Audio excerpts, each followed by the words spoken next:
Is, are we going into a mini ice age or are we going into a full-blown ice age?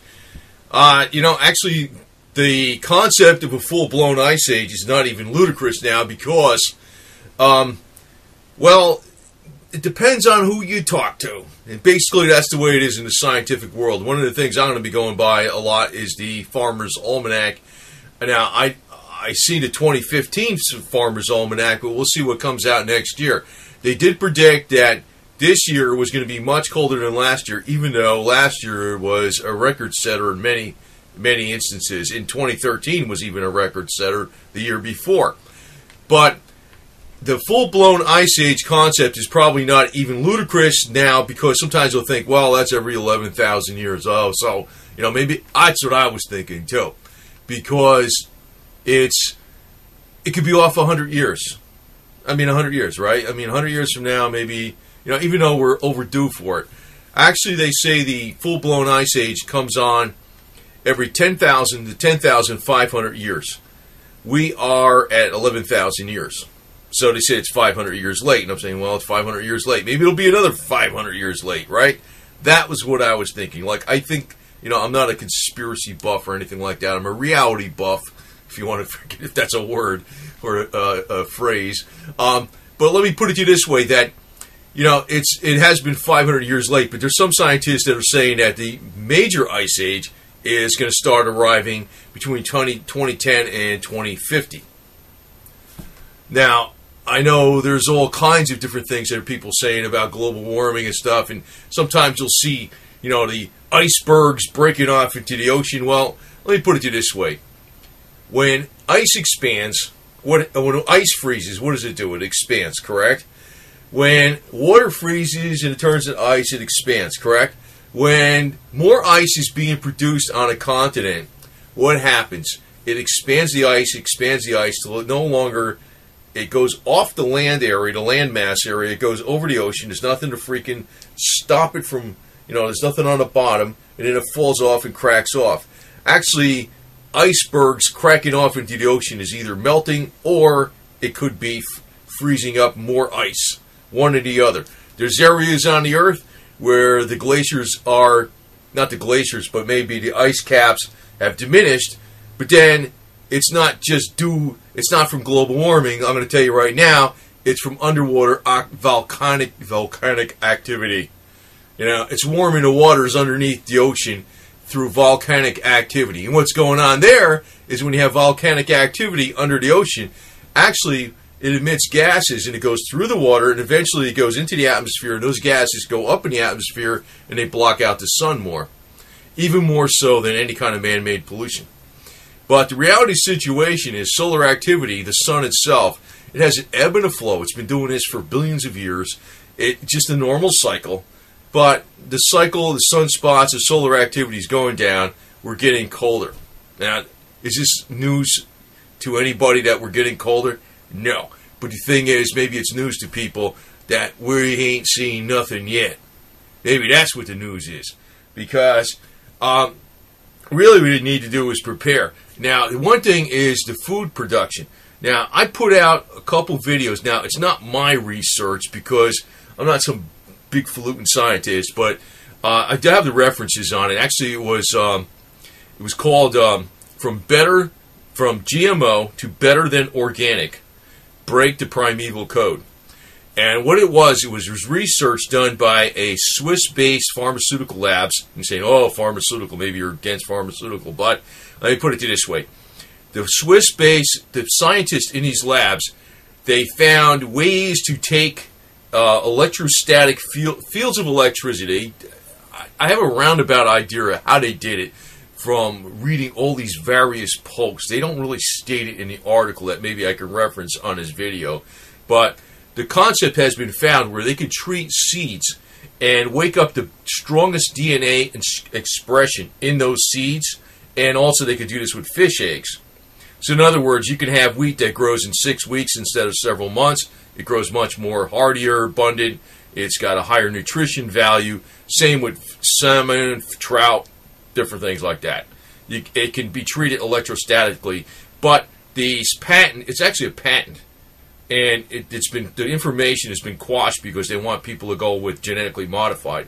And my suspicion on genetically modified is that it's going to cause rampant cancer down the road.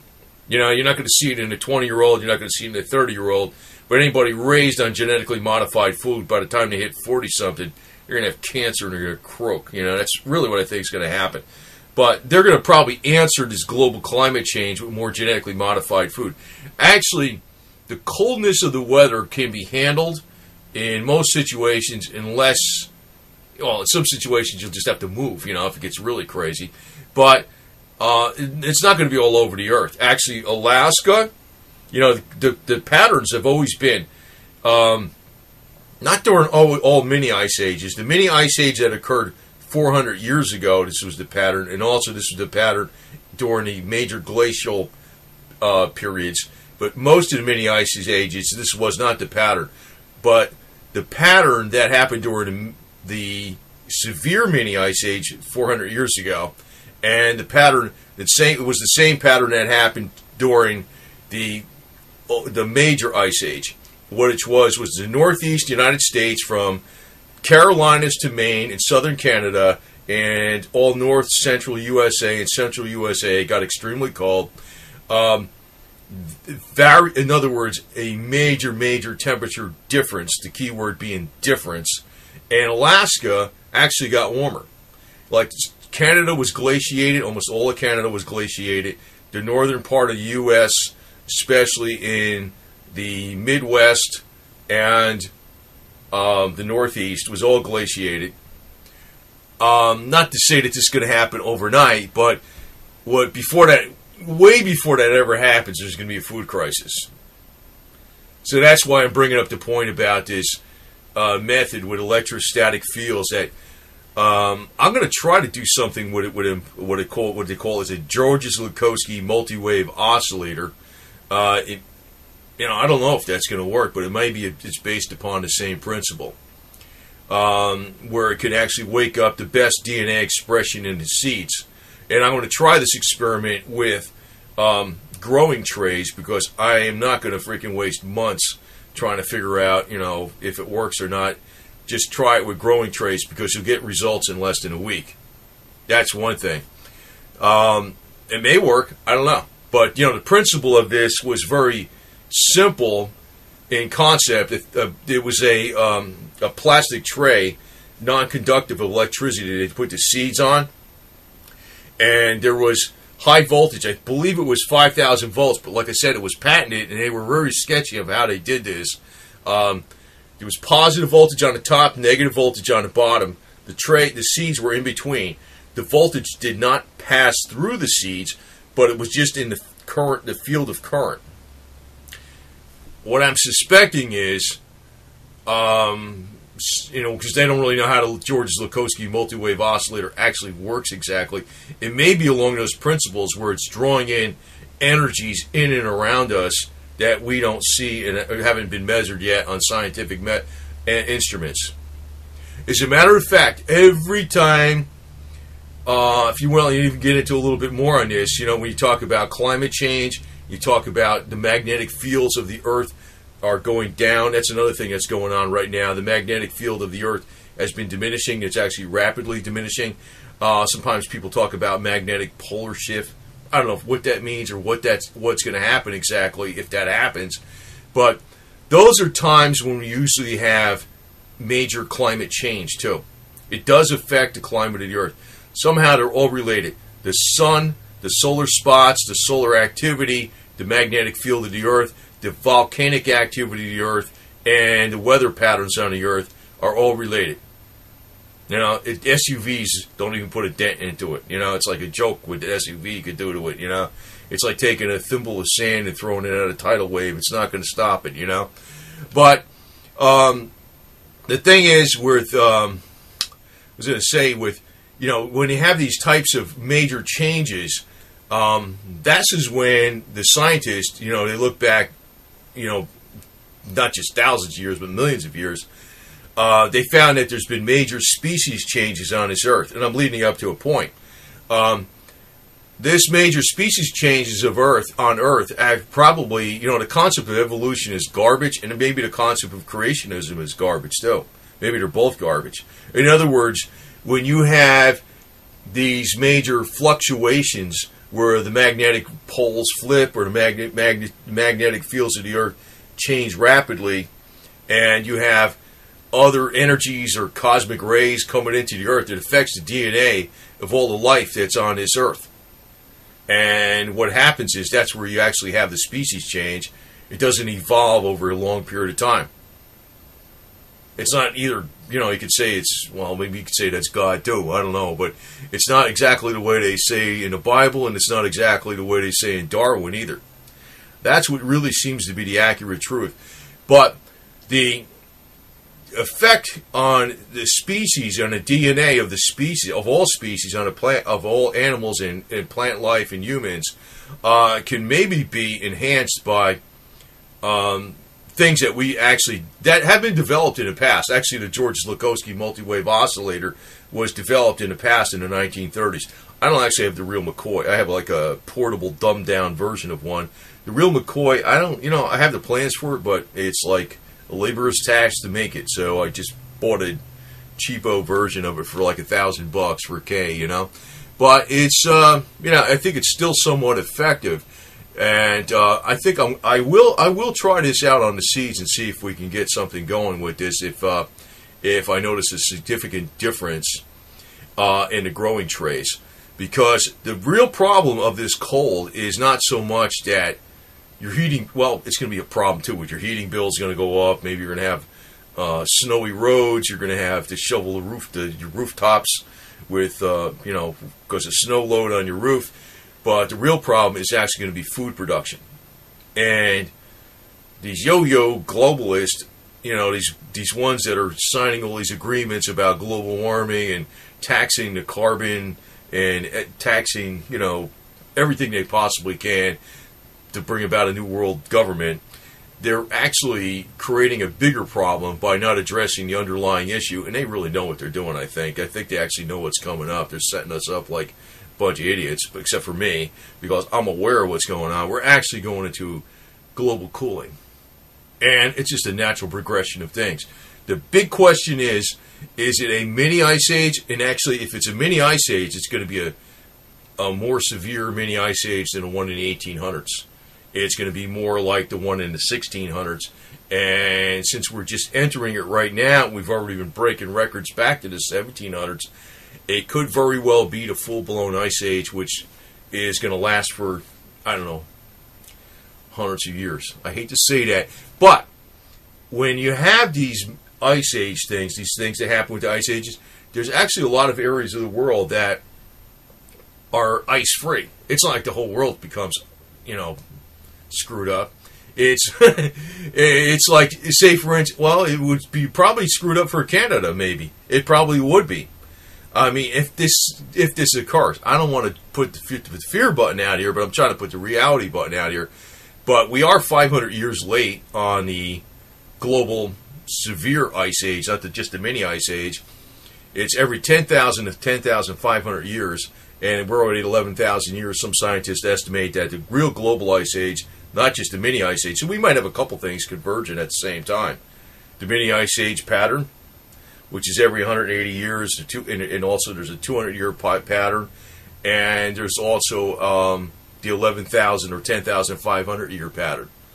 We got a few patterns all converging at once. The problem is you don't see this like you wake up the next day and there's a big iceberg coming at you. It's not like that. You know that, right? But it could come at you in a couple of years where you're going into winters that are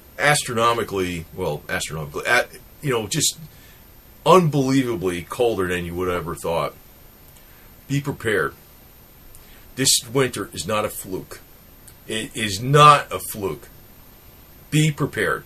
There's not going to be a commercial on here telling you to go buy snow shovels, and there's not going to be Aaron's snowblower commercial or so. I mentioned a name because I know they're pretty good ones, or commercial, or there's not going to be a snow tire commercial, or wood-burning stove commercial after this. I'm just telling you, be prepared. Be prepared.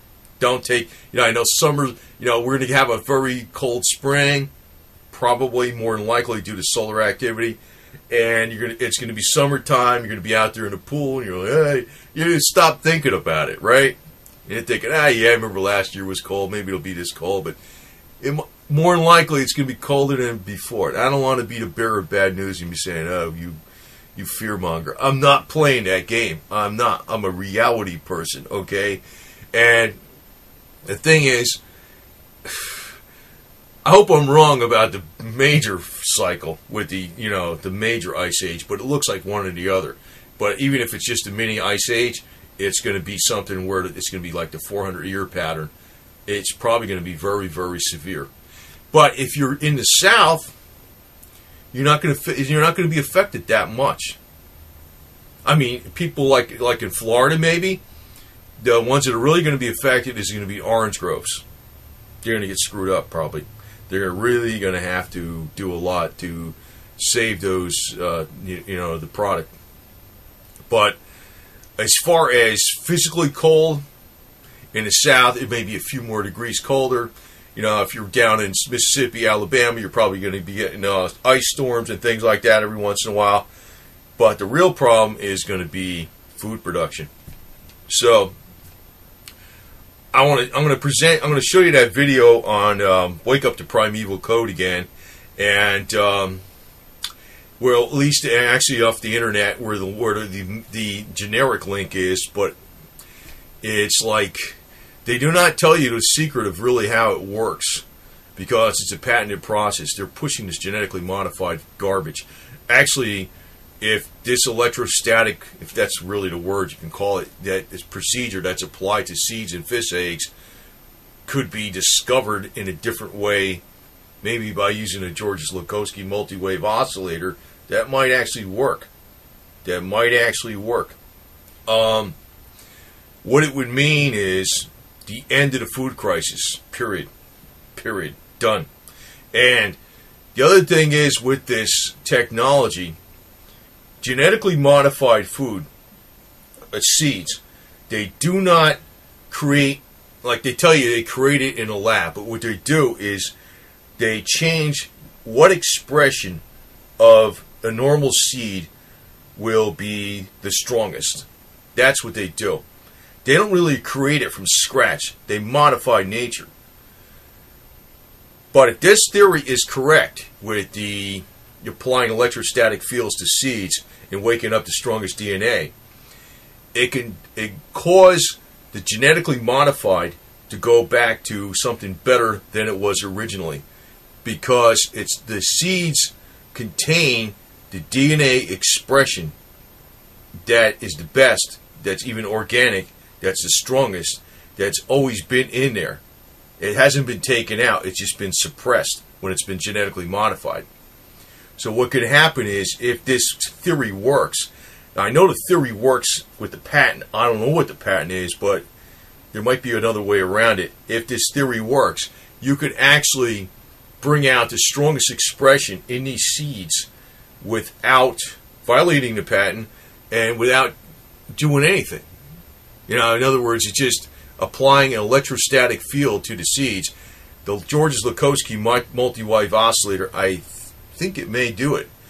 They're not 100% sure even how this thing works. Actually, that device was discovered back in the 1930s.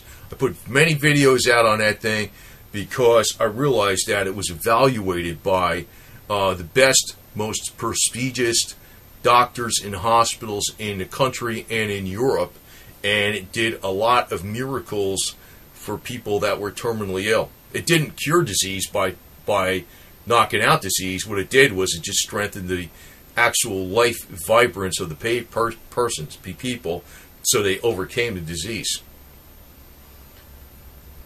I don't know exactly how it works, and I don't think anybody knows exactly how it works. Some people say it works by creating a frequency that brings your vibrational frequency of your cells up higher when they're too low.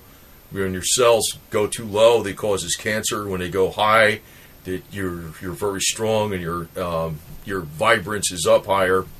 Or They also think it brings in energy in and around us that we don't see. That's another thing. Or it's negative ions. They don't even know exactly. I personally think it has a lot to do, more to do with bringing in energies in and around us that we don't see, because the device does not work as well when the patient and the device is put in a Faraday cage. That's what doesn't work as well. So, it's almost along the principle of all these things that we kind of vaguely understand, where, there's energies all around us in the universe that can affect life on Earth. So even when, almost analogous along these lines, when we have a magnetic ebb and a flow of the Earth's field, and, the atmosphere has changed, and the polarity of the Earth might be influenced where it is, that could also affect the life on Earth. It's actually a very complex subject, and I actually went into even where magnetism, when you're talking about north polar or bio-north energy, which is the negative side, versus the positive side of the well, they call it bio-south. I don't want to get into that because it's just another complex subject. But magnetism actually affects the body, and it depends on what side of the magnetism, which magnetic force you're using, whether it's negative energy or positive energy. It does affect the body. All these things affect life. So the weather is actually one thing that we're noticing, but actually what's going on, there's stuff going on way beyond that. Way beyond that, because what's affecting the weather really is not the SUV, it's the sun, and what's affecting the sun is actually forces that are in the universe, that are currents that are actually feeding the sun energy. Nobody knows exactly what it is, but if you look back all the way in history, this pattern's been going on forever. And we do have the solutions. The problem is, we're being fed BS by people on the top that are egomaniac control freaks, and they're basically lying to us about this global warming garbage. And they're also hiding the secrets that can give us the best food production that is way better, far superior to genetically modified, and actually superior to be the best organic food there is, and grow in much shorter periods of time. It looks like an evil agenda. So, don't count on me to freaking come up with all the solutions, but I might actually come up with a couple tidbits, and I'm not here to push the fear button. But do remember, we're going into at least a severe money ice age, and it may be a global severe ice age, and that doesn't mean the end of the world, but be prepared and know what's coming.